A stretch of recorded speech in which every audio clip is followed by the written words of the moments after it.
where is the Shakti, especially in Sydney? So I've taken a poll from some of the beautiful goddesses around, the spiritual teachers, yoga teachers, and people in the spiritual community around Sydney, and I asked them, where's the Shakti? Well, first of all, there isn't any. There is not one woman with an awakened brain in Sydney. It's a sad state of affairs, and I'd like to fix that. Make yourself known if you want to do the work, because some of us are enlightened beings and get the results required from that.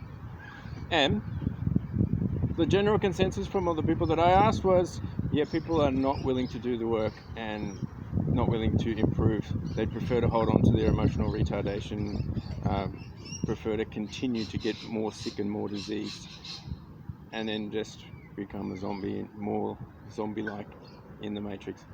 So when you, especially if you've done any yoga teacher training, especially in India, or I prefer to say Bharat, that's the original name rather than the colonial name, you'll find that yoga in its essence from the Sanskrit meaning means unity, to bring all of your system into oneness and union within yourself.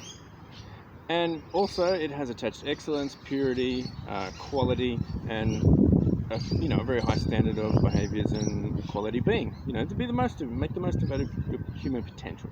It's beautiful, isn't it? Yeah, why not? Have a go, because it's awesome. But look around in Sydney. Where do you see that?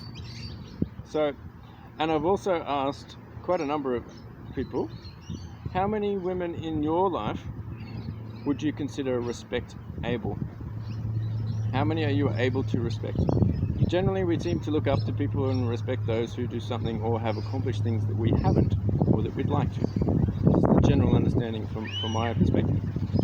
And I've asked a number of guys, and they would, how many women that you are able to respect?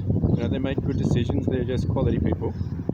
And general response was, they'd struggle, they'd wreck their brain, maybe 5 to 10.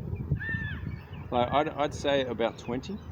And I'm across, all the spiritual healers and doctors and yogis and across the planet, really. It's a vibration, you attract it. And then you ask them the same question as, how many guys do you respect? Because they can get something done, or they can accomplish things, or they're clear-minded, they do things that you would like to, or attributes that you don't have. And they could name them, they could list them, and they'd be there for a while. There'd be more than 20, there'd be probably 100 on average, because there's people in their general world that they can respect. There are very few women in a quality man, especially conscious man's world, that they respect, that they would go to for guidance. Very rarely does that happen. How many times in your life has a man come to you because they're unsure of what to do and they require guidance? They might need a mummy, a mummy replacement to cry to, or deal with their emotional stuff. Deal with your emotional stuff, do the work. So, it seems that we would like excellence, we would like quality, we would like yoga and union, but we have to settle for competence. And very few women in Sydney, especially Australian women, who most of their biochemistry results in them being masculine because their liver and gallbladder are completely full of shit. Right side of the nervous system, therefore masculine, therefore creates a world and a perspective where they are completely masculine. How many feminine quality women do you know that are respectable and are excellent? I'd love there to be more. That's one of my roles, to create 133 enlightened beings. I'd like them to be more Shakti. That would be awesome. I'll do the work.